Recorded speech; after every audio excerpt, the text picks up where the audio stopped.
Hi food lovers, மீண்டும் உங்கள் அத்தனை பேரையும் லக்ஷ் போஜனாவிலே சந்திப்பதிலே மகிழ்ச்சி. இன்னைக்கு என்னன்னு கேட்டிங்கன்னா, ஸ்ரீலங்காலேருந்து ஒரு டிஷ், நம்மளோட ஃபேவரேட் கத்திரிக்காய் வச்சு வம்பட்டு மோஜு அப்படின்னு ஒரு டிஷ்ஷு. வம்பட்டு மோஜு அப்படின்னா ஸ்ரீலங்கா லாங்குவேஜில் வம்பட்டு அப்படின்னா கத்திரிக்காய், மோஜுன்னா ஊறுகாய். கத்திரிக்காயை வச்சு ஒரு உப்பு புளிப்பு காரத்தோட ஊறுகாய் ஒரு வாரம் வரைக்கும் வச்சுக்கலாம். தயிர் சாதம், பருப்பு சாதம், அதுக்கெல்லாம் எதுக்கு வேணால் சைட் டிஷ்ஷாக யூஸ் பண்ணிக்கலாம். ஃபென்டாஸ்டிக்காக இருக்கும். சிம்பிளான ரெசிபி, வாங்க எப்படி செய்யலான்னு பார்க்கலாம்.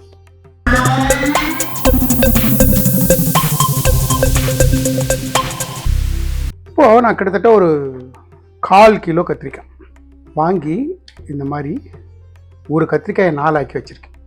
இப்போ இந்த கத்திரிக்காயை கம்ப்ளீட்டாக தண்ணியை ட்ரைன் பண்ணிவிட்டு நான் வரேன். தண்ணி ஃபுல்லாக வடிகட்டிட்டேன். கொஞ்சமாக மஞ்சள் பொடி, கொஞ்சமாக உப்பு போட்டுட்டு இதை நல்லா கலந்து விட்டேன். எல்லாத்தையும் படுற மாதிரி, எல்லா கத்திரிக்காயிலையும் இந்த மஞ்சள் பொடியும் உப்பும் படுற மாதிரி நல்லா மிக்ஸ் பண்ணி வச்சுருங்க. இப்போ இந்த மாதிரி கலந்து வச்சுருங்க. ஒரு 15 மினிட்ஸ் ரெஸ்ட்டில் இருக்கட்டும், ஊறிட்டு இருக்கட்டும். கத்திரிக்காய் ஊறுகாய் பண்ணுறதுக்கு, ஸ்ரீலங்கன் கத்திரிக்காய் ஊறுகாய் பண்ணுறதுக்கு நான் ஒரு கடாய் வச்சுருக்கேன். கடாயில் அந்த கத்திரிக்காய் பொரிக்கிறதுக்கு தேவையான எண்ணெய் சேர்த்துக்கிறேன். எண்ணெய் நல்லா சுடட்டும். நம்ம விட்ட எண்ணெய் நல்லா சுட்டெடுத்து இந்த கத்திரிக்காயில் அப்படியே சேர்த்து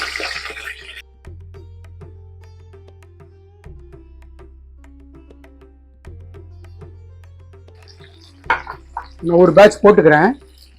இந்த பேட்ச் பொரிச்சு எடுத்துட்டு அடுத்த பேட்ச் சேர்த்துக்கிறேன். இந்த கத்திரிக்காய் இந்த எண்ணெயில் ஃபுல்லாக பொரிச்சு வெந்துடும்.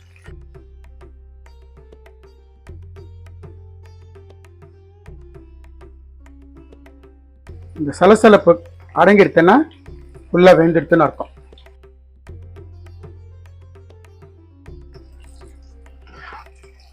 நம்மளோட கத்திரிக்காய் ஃபஸ்ட்டு பேட்ச் நல்லா ரோஸ்ட் ஆகிடுச்சு. என்ன பண்ணுறேன், எண்ணெயிலேருந்து வடிகட்டி ஒரு பிளேட்டுக்கு மாற்றிக்கிறேன்.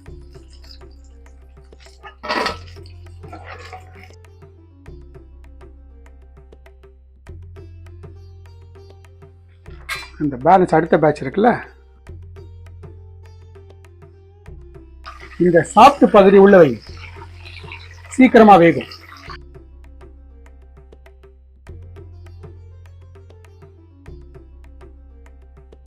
நம்மளோட கத்திரிக்காய் செகண்ட் பேட்சும் ரெடி ஆகிடுத்து.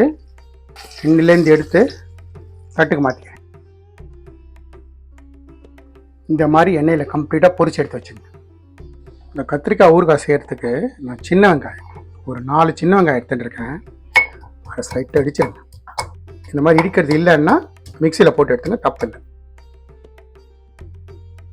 நான் ஒரு பொருளாக போட்டு இடிக்கிறேன், இடிக்கிறது ஈஸியாக இருக்கணுன்றதுக்காக. இதுலேயே ஒரு 2 பச்சை மிளகாய், ஒரு சிறு துண்டு இஞ்சி, இதுலேயே ஒரு 4 பல்லு பூண்டு. இந்த மாதிரி ரஃப் அடித்து வச்சுங்க. சின்ன வெங்காயம், பச்சை மிளகா, இஞ்சி, பூண்டு.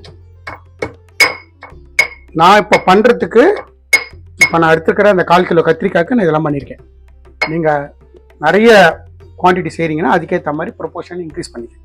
இப்போ ஸ்டவ் பற்ற வச்சு நம்ம கத்திரிக்காய் பொரிச்சோம்ல, அதே கடாய், அதே எண்ணெய், ஒன்று இந்த ஸ்பூனில் ஒரு 5 ஸ்பூன் எண்ணெய் விட்டுருங்க. நம்ம விட்ட எண்ணெய் சுட்டு எடுத்து இந்த ஸ்பூனில் ஒரு ஸ்பூன் கடுகு சேர்த்துக்கிறேன். கடுகு கிராக்கில் ஆகும். கடுகு கிராக்கில் ஆகிட்டு இருக்கும்போது கொஞ்சமாக கருவேப்பிலை, நான் ஒரு 5-6 சின்ன வெங்காயம், சின்ன வெங்காயத்தை சேர்த்துட்டு லைட்டாக அதை வதக்குங்க. நம்ம இடித்து வச்சுருந்தோம்ல, அந்த இடித்து வச்சதையும் சேர்த்துங்க. நம்ம இந்த பச்சையாக இடித்த இந்த பச்சை வாசனை போகிற வரைக்கும் நல்லா வதக்குங்க. சீக்கிரமாக வதங்கிறதுக்கு அதே மாதிரி இந்த டிஷ்ஷுக்கு தேவையான சால்ட் நான் முதல்ல கொஞ்சமாக போட்டுக்கிறேன். அதுக்கப்புறம் டேஸ்ட்டு பார்த்துட்டு சேர்த்துக்கலாம். ஒரு 2 to 3 மினிட்ஸ் நல்லா பச்சை வாசனை போகிற வரைக்கும் வதக்குங்க. இந்த ஸ்டேஜில் ஒரு 1/2 டீஸ்பூன் சில்லி ஃப்ளேக்ஸ் சேர்க்குறேன். வீட்டில் அடைச்ச சாம்பார் பொடி, குழம்பு பொடி ஒரு 1/2 டீஸ்பூன் சேர்த்துருப்பேன். ஃப்ளேமை ஸ்லோ பண்ணிவிட்டு நல்லா மிக்ஸ் பண்ணுறேன். ஸ்டேஜில் நம்மளோட கத்திரிக்காய் இருக்குல்ல, கத்திரிக்காய் சேர்த்துறேன்.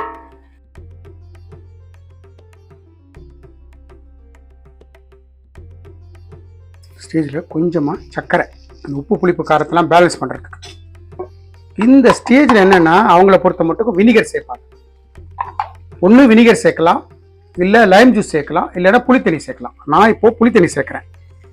ஒரு 1 2 ஒரு 3 ஸ்பூன் புளித்தண்ணி சேர்த்துருக்கேன். திக்காக கரைச்ச புளித்தண்ணி ஒரு 3 ஸ்பூன் சேர்த்துருக்கேன். புளித்தண்ணியை சேர்த்துட்டு இந்த புளித்தண்ணியோட பச்சை வாசனை போகிற வரைக்கும் இதை குக் பண்ணு. இந்த பச்சை வாசனை போயிடுத்துன்னா நம்மளோட ஸ்ரீலங்காவில் செய்யக்கூடிய ஒரு கத்திரிக்காய் ஊறுகாய் தயார். ரொம்ப அட்டகாசமாக இருக்கும். இவ்வளோ கலர்ஃபுல்லாக இருக்குது பார்த்தீங்களா ஊறுகாய். இது வந்து 1 வாரம் 10 நாள் கெட்டு போகாது. தண்ணி அம்சமே கிடையாது இதில். நல்ல தால், நார்த் இந்தியாவில் பண்ணக்கூடிய ஒரு தால், ரைஸுக்கு வந்து நல்ல ஒரு தால், வெறும் துவரம்பருப்பை வேக வச்சுட்டு சும்மா ஒரு தடுக்கா ஒரு ஜஸ்ட் ஒரு தாளிப்பு போட்டுட்டு இதை வச்சு தொழில் சாப்பிட்டு பாருங்கள். ஃபேன்டாஸ்டிக்காக இருக்கும். நம்மளோட ஸ்ரீலங்கன் ஸ்டைல் ஒரு கத்திரிக்காய் ஊறுகாய் வம்பட்டு மோஜு தயார். நம்ம ஸ்ரீலங்கன் ஸ்டைலில் செஞ்ச வம்பட்டு மோஜு கத்திரிக்காய் ஊறுகாய் அட்டகாசமான ரெசிபி. சைட் டிஷ்ஷாக நீங்கள் எதுக்கு வேணால் தொழில் சாப்பிட முடியும். 1 வாரம் 10 நாள் ஃப்ரிட்ஜில் வச்சு யூஸ் பண்ணலாம், கெட்டு போகாது. நான் எந்த மாதிரி இன்க்ரீடியன்ஸ் போட்டு எப்படி செஞ்சனோ அதே மாதிரி செய்யுங்க. எனக்கு கிடைச்ச எக்ஸல் ரிசல்ட் உங்களுக்கும் கிடைக்கும். இந்த வீடியோ பிடிச்சிருந்தா லைக் அண்ட் ஷேர் பண்ணுங்கள். உங்கள் ஃபேமிலி அண்ட் ஃப்ரெண்ட்ஸ்க்கு வந்து ரெக்கமெண்ட் பண்ணுங்கள். மறக்காம நம்ம சேனல் வந்து சப்ஸ்கிரைப் பண்ணுங்கள்.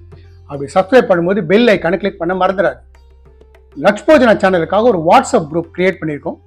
நோட்டிஃபிகேஷன் ப்ராப்ளம் சால்வ் பண்ணுறதுக்காகவும் இன்ட்ரெஸ்டட் பர்சன்ஸ் இன்க்ரீடியன்ஸை பார்த்து சமைக்கிறதுக்காகவும் ரொம்ப யூஸ்ஃபுல்லாக இருக்கும். இன்ட்ரெஸ்டட் பர்சன் ஜாயின் பண்ணிக்கோங்க. தேங்க்ஸ் ஃபார் வாட்சிங் my all videos. Lakshman signing off from Lakshpojana.